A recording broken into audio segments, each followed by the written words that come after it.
عربی ادب قبل الاسلام کے حوالے سے کہ اس میں ظاہر ہے کہ جو اس وقت ادب تھا اسلام سے پہلے جو اس کی ترویج ہوئی اور اسلام آنے کے بعد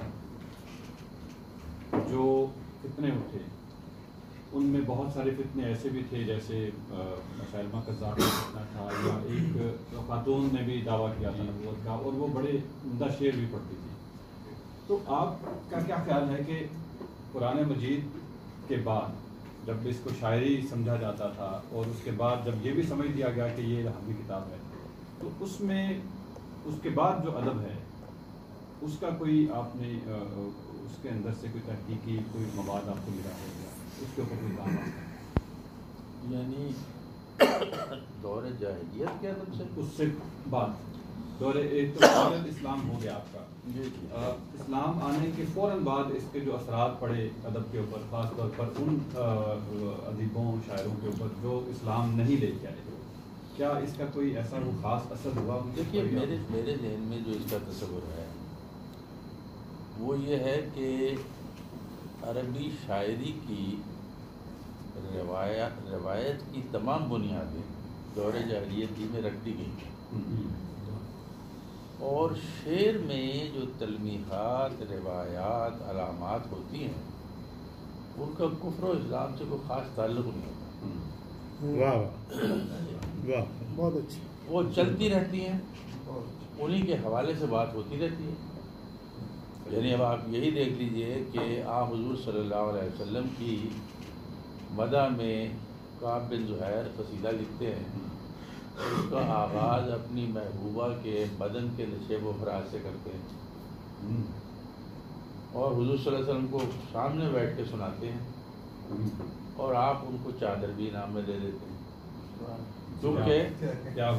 کیونکہ انہوں نے دور جاہلیت میں جو ایک تشبیہ کی روایت تھی اس کے مطابق شروع کیا تھا. ان کی ابھی اتنی اسلامی تربیت تو ہوئی نہیں تھی کہ وہ اس پہ کوئی مذائقہ سمجھتے اور حضور صلی اللہ علیہ وسلم نے بھی اس کو بالکل مائنڈ نہیں کیا اور ان کو انعام بھی دیا اور کیونکہ اس کا موضوع تو نعت تھی بالکل اور بہت اعلیٰ قصیدہ ہے وہ.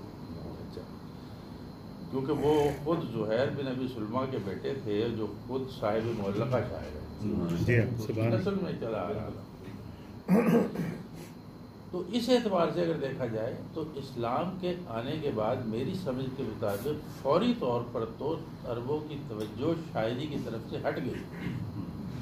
یعنی لبید جو بہت بڑے شاعر ہیں اور معلقے کے بھی مصنف ہیں اور صحابی ہیں لبید بن ربیعہ وہ صحابی ہوئے بہت انہوں نے ایک یعنی طویل عمر پائی اور بڑھاپے میں بہت بڑھاپے میں آ کر انہوں نے اسلام قبول کیا.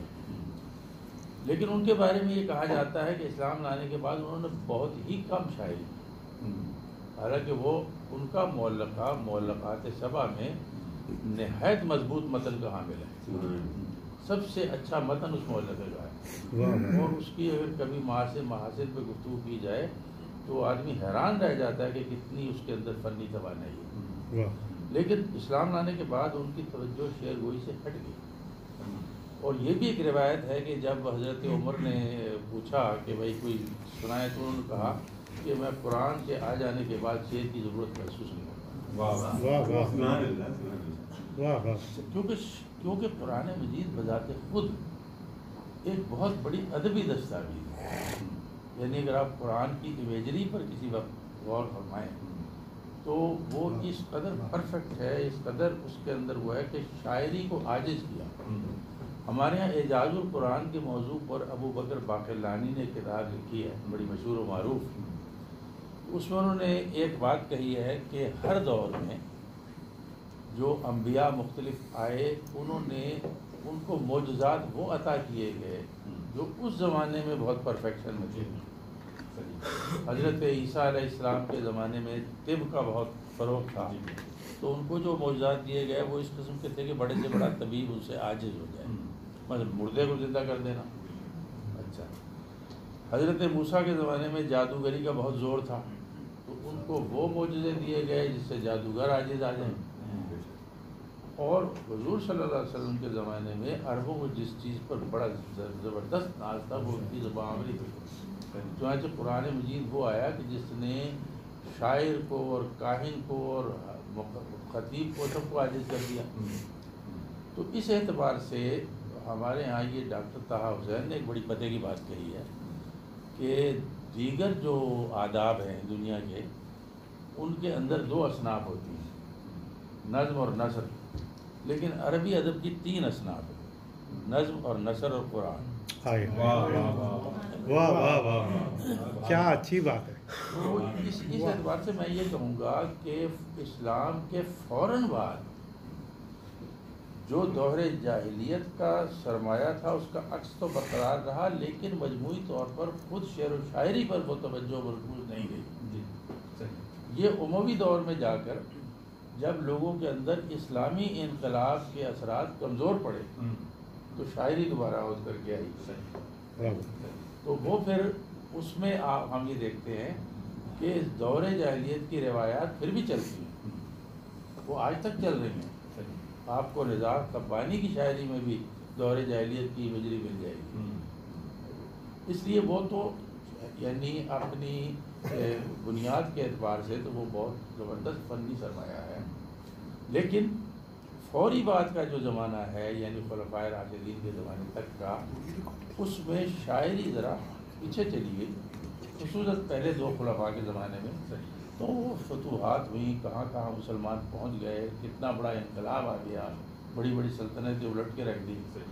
تو وہ اس میں ہم یہ کہتے ہیں کہ وہ شاعری وہاں پر کچھ دیر کے لیے دم لینے کے لیے رک گئی اور پھر سے وہ آگے چلی اس میں اموی دور میں.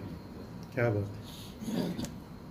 حاضرین میں سے اور کوئی سوال اسی سے منسلک ہی ہے کہ جتنا بڑا تجربہ, ہم تو خیر جاہل لوگ ہیں اس دور کی شاعری کے حوالے سے, جتنا ہم تک پہنچا ہے آپ جیسے بزرگوں کے ذریعے سے پہنچا ہے, لیکن یہ کہا جاتا ہے کہ وہ بہت بڑا شعری تجربہ تھا.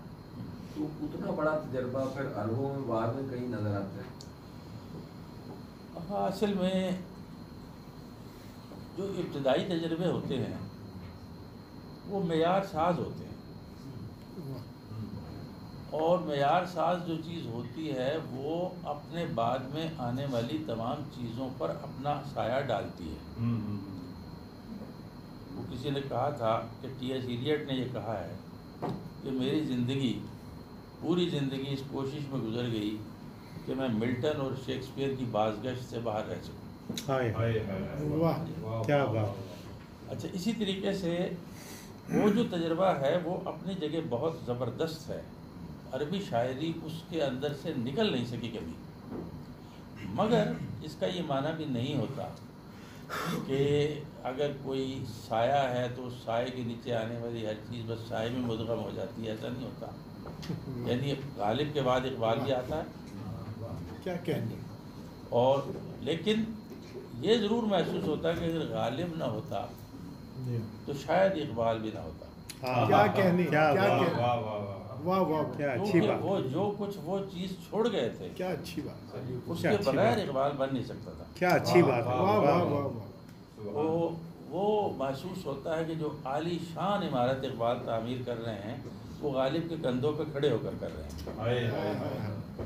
تو اسی طریقے سے دور جاہلیت کی شاعری تو آج تک اپنے اثرات عربی شاعری پر رکھتی ہے, لیکن اس کے ہوتے ہوئے بھی ہر دور میں لوگوں نے بہت انوکھی چیزیں دکھائی. اور چونکہ عربی ادب کا پھیلاؤ بہت زیادہ ہے, یعنی جغرافیائی پھیلاؤ بھی بہت زیادہ ہے, زمانی اس کی وہ بھی بہت زیادہ ہے, تو وہ اس میں اتنے لوگ آئے ہیں اور اتنی انوکھی چیزیں ہوئی ہیں کہ ان سب کا احاطہ ہم ایک نشست میں کر نہیں سکتے. کیا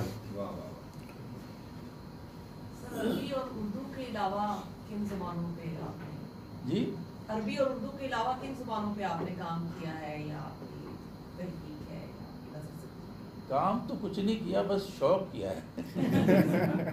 اسی کا بتا دیں. مجھے اپنا ایک بڑا پرانا شعر یاد آ گیا, اگر اجازت ہو, کہ دل میرا کشتہ حسرت ہے ازل سے کہ اسے ذوق ہر چیز ملا اور ہمدانی نہ ملی. ذوق ہر چیز ملا اور ہمدانی نہ ملی. ہائے ہائے تو مجھے شوق تو بہت رہا. مجھے پنجابی شاعری سے بھی بہت شغف ہے, انگریزی شاعری سے بھی بہت شغف ہے, اور ان چیزوں کو میں نے فارسی شاعری سے بھی بہت شغف ہے. تو سب کو اپنے اپنے رنگ میں پڑھا ہے جتنا مجھ سے ہو سکا, اور سب کو بہت انجوائے کیا. میرا خیال تو یہ ہے, ایک واقعہ مجھے یاد آ گیا کہ ایک زمانے میں ہم کسی فنکشن میں میاں والی گئے تھے. واپسی پر ڈاکٹر وزیر آغا صاحب کی گاڑی تھی, اس میں ڈاکٹر صاحب بیٹھے تھے اور غلام جیلانی اصغر صاحب بیٹھے تھے, میں تھا. تو یوں ہی ذکر چھڑ گیا کہ یار کوئی قداور شخصیت نہیں ملی زندگی میں. تو انہوں نے مجھ سے پوچھا, بھائی کسی نے کہا جی مجھے کسی نے متاثر نہیں کیا, کسی نے کہا مجھے فلاں نے متاثر کیا. مجھ سے کہنے لگے بھی تم نے کچھ نہیں بتایا. میں نے کہا جی میں نے آپ کے کہنے سے جب انٹروسپیکشن کیا تو جواب ایسا ملا ہے جو میرے لیے خود بہت عجیب ہے. پہلے وہ کیا, میں نے کہا شاید ہی کوئی ایسا آدمی ہو جس سے میں متاثر نہیں ہوا.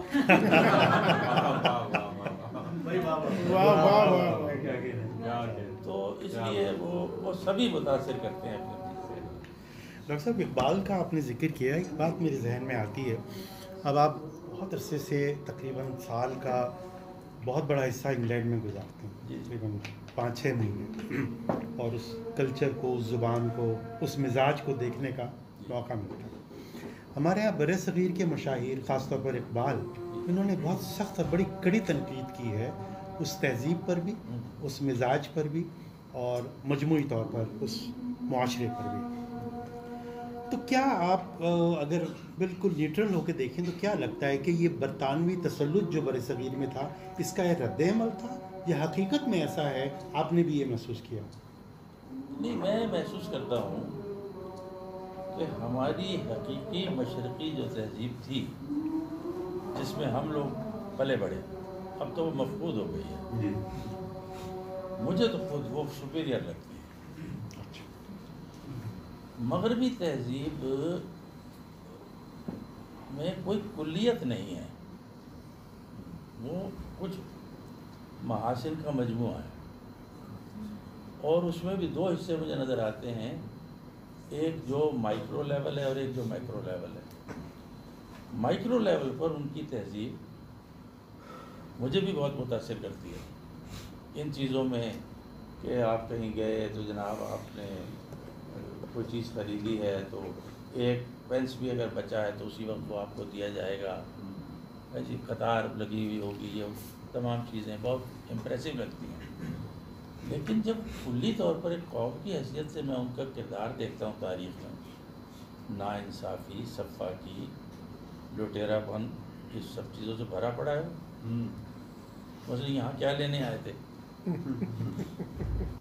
یہاں آ کر یہاں کے لوگوں کو مار کے, سلطان ٹیپو اور اس قسم کے بڑے بڑے لوگوں کو قتل کر کے, اور بہادر شاہ ظفر کو رنگون بھیج کے, اور وہ مزے سے 2 صدیاں 3 صدیاں حکومت کرتے رہے. کیا جواز تھا اس کا؟ تو ان کے ہاں یہ مجھے نظر آتا ہے کہ اپنی روزمرہ کی سطح پر وہ بہت متاثر کرنے والی تہذیب ہے, لیکن اس کے اندر وہ رس نہیں ہے بالکل جو ہمارے یہاں تھا. وہ جو اقبال نے جو شعر کہا ہے نا, ایک در مغربیاں بودم پرجستم کم دیدم, در مغربیاں بودم پرجستم کم دیدم, مردے کے مقاماتش نایت با حساب اندر. میں مغرب میں رہا, بہت ڈھونڈا مگر بہت کم دیکھا کوئی ایسا شخص جس کے مقامات کا حساب نہ لگایا جا سکے. وہ اس حساب میں آ جاتی ہے وہ تہذیب, اس سے باہر نہیں ہے. ڈاکٹر صاحب آپ کچھ بات کر رہی تھی شاید. میں تو آپ کی عربی کی جو کتابوں سے حوالے سے بات کرنا چاہ رہی تھی کہ مرثیہ کچھ عرصے بعد لکھا گیا. ظاہر مرثیہ ہمارے یہاں شاعری میں ایک بڑا مقام حاصل ہوا, بڑے بڑے لوگوں نے لکھا, اس میں نظر آتی ہے جب کی اس آپ کا کوئی تعلق ہے جاہلانہ یا آپ دور جاہل کا جو دور ہے اس میں عرب کا جو انداز تھا، کیا اس کے اثرات اس میں ہیں مرثیہ نگاری؟ نہیں، مرثیہ نگاری جن معنوں میں ہمارے یہاں ایک صنف بنی نا جس کا تعلق واقعہ کربلا سے، یعنی دیکھیں مرثیہ کے دو حصے ہیں. ایک مرثیہ وہ ہے جو کسی بھی شخص کی وفات پر کچھ لکھا جاتا ہے، مثلا غالب کا مرثیہ حالی نے لکھا. لیکن جب ہم صنف مرثیہ پہ بات کرتے ہیں تو ہمارے ذہن میں انیس اور ضبیر کا کلام ہوتا ہے. اچھا، اس میں اس اعتبار سے عربوں کے ہاں اس کی روایت موجود نہیں تھی. حالانکہ مرثیہ گوئی کی روایت تو موجود تھی. مثلاً دور جاہلیت کی سب سے بڑی شاعرہ جو اس دور کے بہت بڑے بڑے شعراء کی ہم پلہ ہے وہ الخنساء ہے جو صحابیہ بھی ہوئی. وہ مرثیہ گوئی، انہوں نے اپنے دو بھائیوں کے مرنے پر تقریباً ساری شاعری ان کی گرد پور کی ہے. صخر اور معاویہ ان کے دو بھائی تھے اور اتنی مؤثر ہے کہ جو آج تک اس کو یاد کیا جاتا ہے اور دیکھا جاتا ہے. لیکن اس خاص حوالے سے بھی ان کے یہاں جو کچھ آیا ہے، مثلاً اہل بیت سے محبت، واقعہ کربلا کے اس سے متاثر ہو کر چیزوں کا لکھنا، یہ وہ موجود ہے. لیکن جو صنف جس طرح سے ہمارے یہاں مرثیے کی بنی ہے اس طرح کی صنف نہیں ہے. وہ اظہار جذبات میں ہے. یہاں تو ایک الگ چیز بن گئی ہے وہ بالکل. اور اس کا تعلق جو ہے وہ یہ ہے کہ ہم نے عرب سرزمین کے ایک واقعے کو انڈینائز بھی کیا ہے ساتھ ساتھ. ایسے ہی اس کے حساب سے ہم نے پھر اس کو لکھا ہے. اور فنی طور پر اس میں جو کمالات ہیں وہ اپنی جگہ ایک عالم ہے بہت بڑا. خصوصاً عید کی شاعری تو کمال ہے. کوئی صاحب اور کوئی بات کریں؟ ڈاکٹر صاحب خود نوشت کچھ لکھنے کا کبھی سوچا ہے آپ نے کچھ؟ سوچا تو نہیں تھا، لیکن یہ مجھ سے کہا بہت گیا ہے کہ کچھ نوشت لکھی جائے. میں نے اس کے جواب میں جو میرا برجستہ تاثر تھا وہ تو یہ تھا کہ میری بڑی پلین سی زندگی ہے، اس میں کوئی خاص بات تو ہے نہیں. مگر ہاں یہ میں نے ضرور محسوس کیا ہے کہ جن چیزوں کو میں بہت عام سمجھتا ہوں، وہ شخصیات، وہ لوگ، وہ چیزیں اگر میں ان کو ڈسکرائب کروں تو وہ اس اعتبار سے شاید مفید ہو سکتی ہے کہ اب وہ چیزیں اور وہ باتیں نہیں رہیں. جس طرح کے لوگ ہم نے دیکھے ہیں، جیسے ابھی جمیل صاحب نے بیان کیا کہ کچھ شخصیات دیکھی، ان شخصیات سے ہمارا کیا انٹریکشن رہا، وہ ہمارے لیے روزمرہ کی چیزیں تھیں. لیکن اب میں دیکھتا ہوں کہ وہ روزمرہ کی چیزیں نہیں ہیں. تو اس اعتبار سے کبھی میں نے کچھ چھوٹے چھوٹے جو ٹکڑے لکھے جو جس کو خود نوشت کہا جا سکتا ہے، تو وہ انتظار صاحب نے بھی مجھ سے کہا کہ مجھے بہت پسند آئے.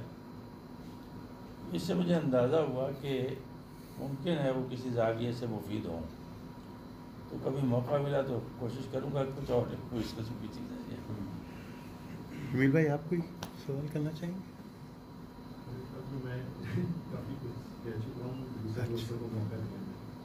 سر پرنٹ اور الیکٹرانک میڈیا پہ اب جو اردو کی صورتحال ہے جی، اس کے بارے میں اگر آپ کا کچھ زیادہ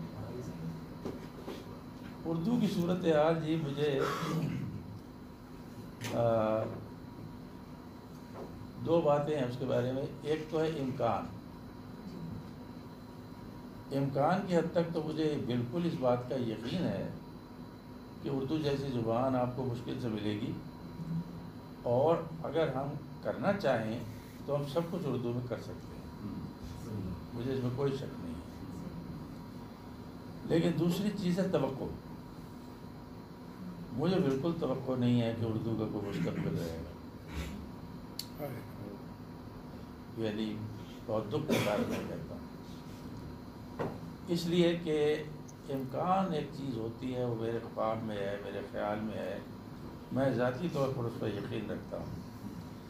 اور اگر کوئی ایسی صورتحال پیدا ہو جائے کہ اس کو ہم بروئے کار لا سکیں تو بالکل اردو میں بے پناہ صلاحیت ہے. یہ وہ زبان ہے جس کو کبھی اپنی پیدائش سے لے کے آج تک سرکاری سرپرستی نہیں ملی.